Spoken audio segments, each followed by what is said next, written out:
Hey everybody, this is Jesse P. Gilmore, agency transformation coach and founder of Niche in Control, creator of Leverage for Growth. And I'm Lucas James, founder of Twiz.io, which scaled from $0 to $200,000 a month with my own agency.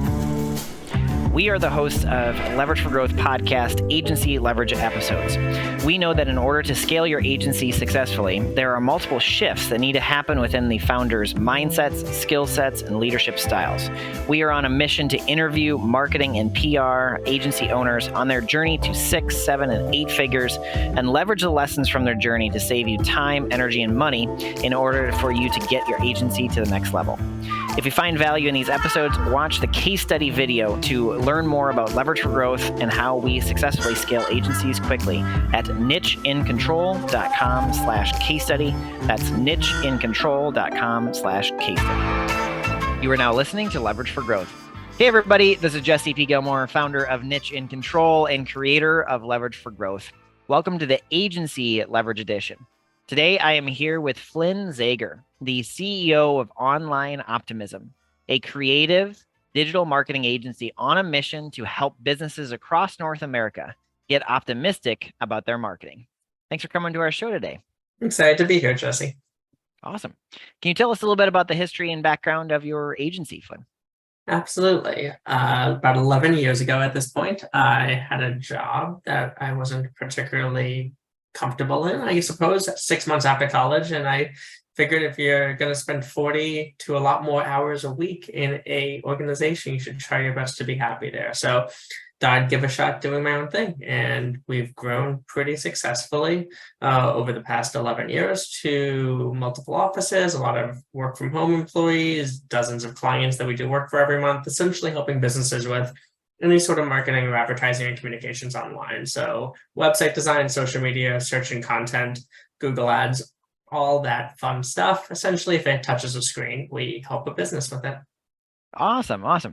And so there was a kind of a need for starting an agency.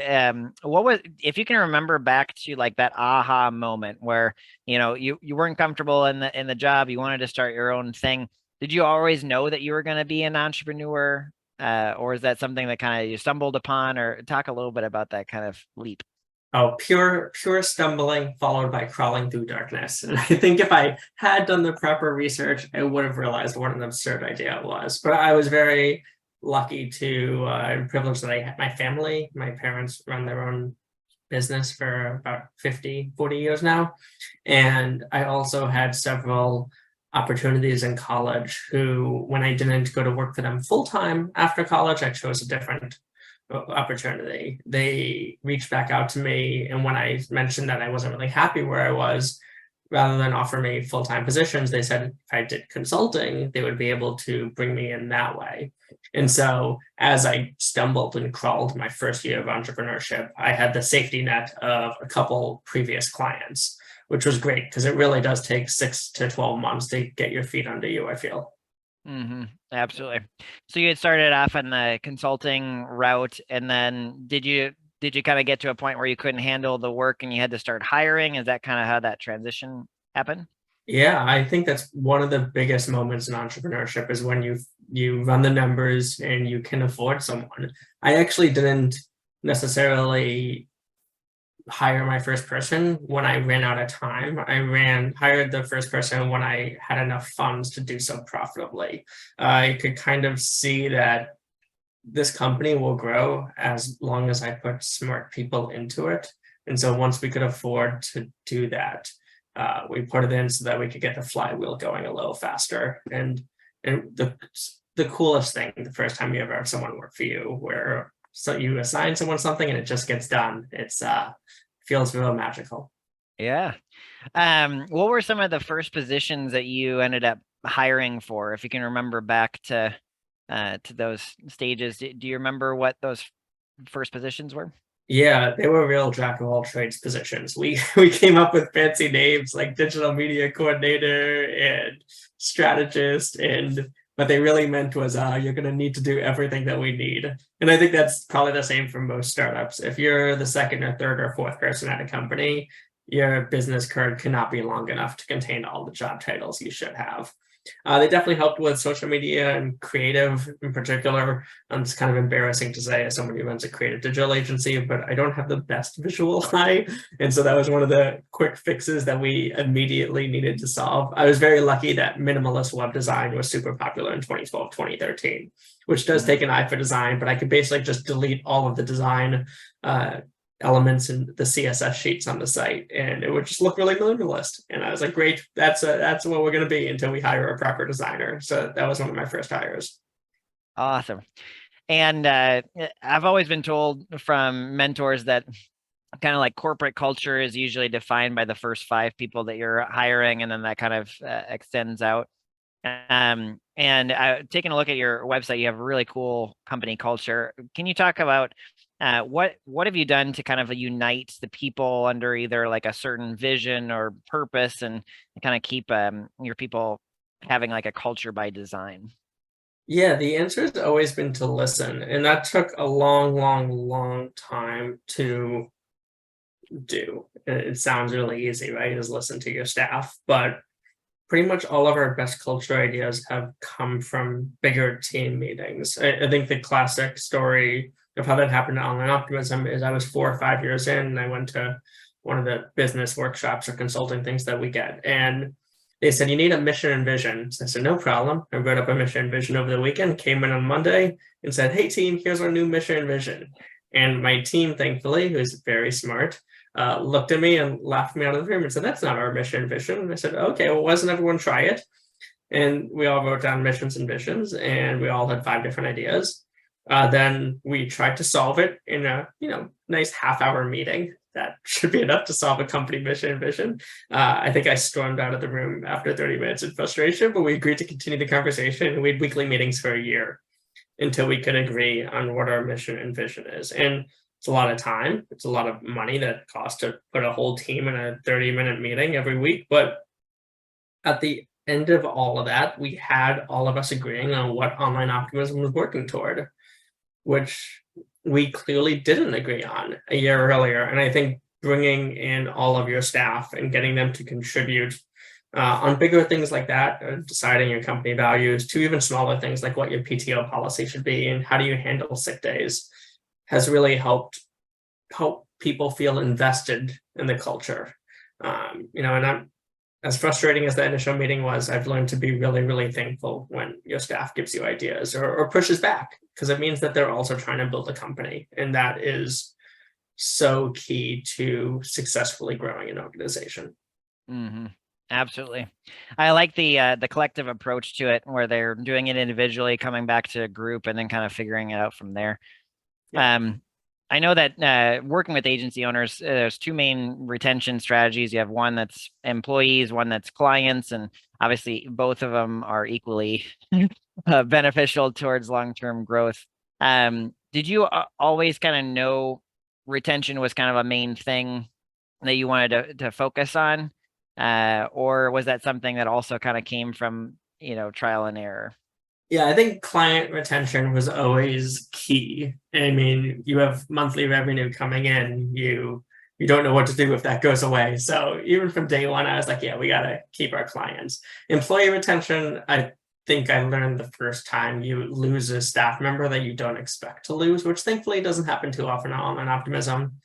And I have a very proud that in 11 years, we've pretty much, of our full-time employees, everyone's given us 2 weeks notice. I've never had anyone quit, which has really helped the transition.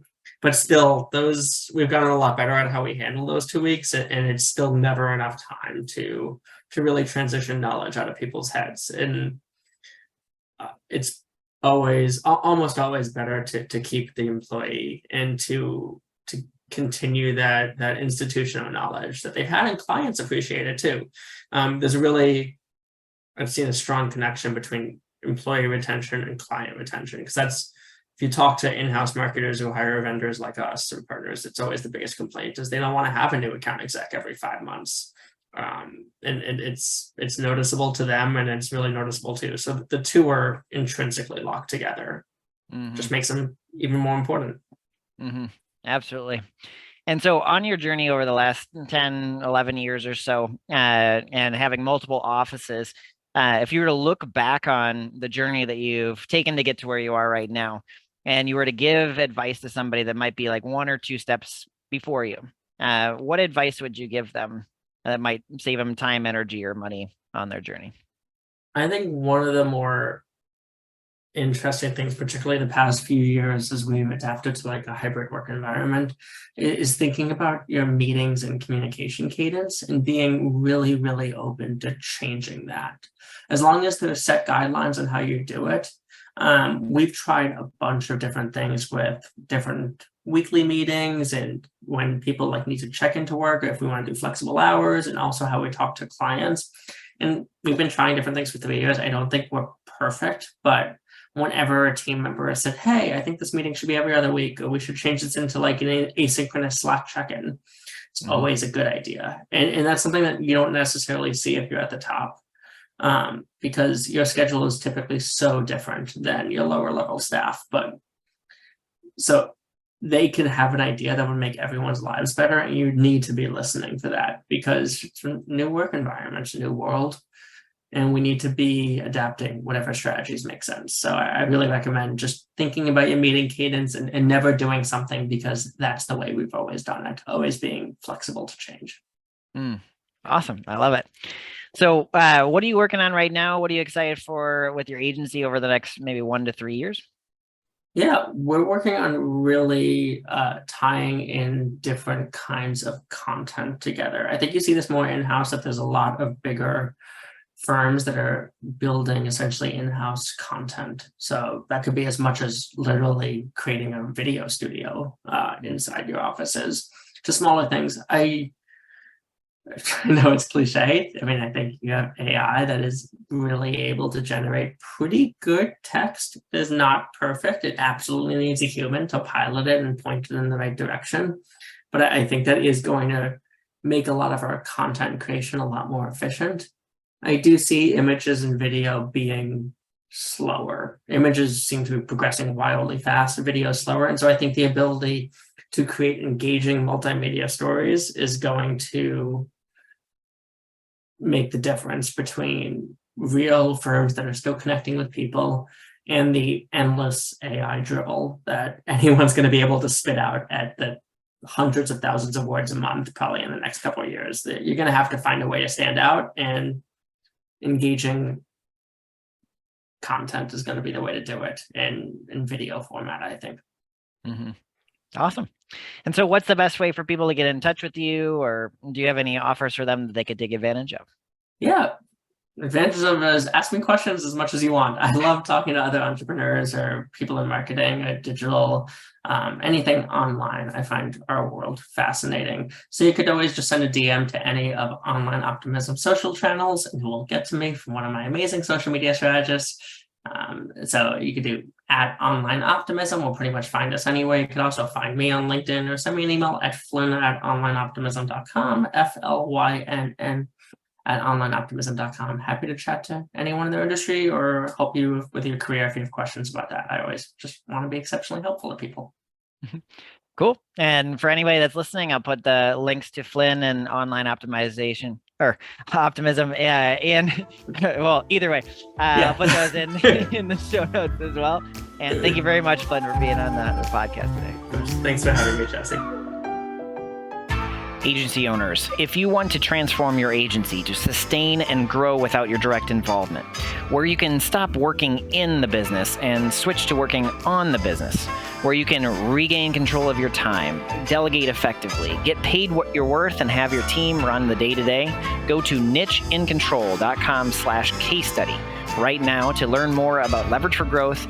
You can book a free strategy session with us to look at your systems, understand what needs to be done in order for you to scale, and get a free strategic plan for the next year to live the life of entrepreneurship that you've always dreamed about. Go to nicheincontrol.com/case study.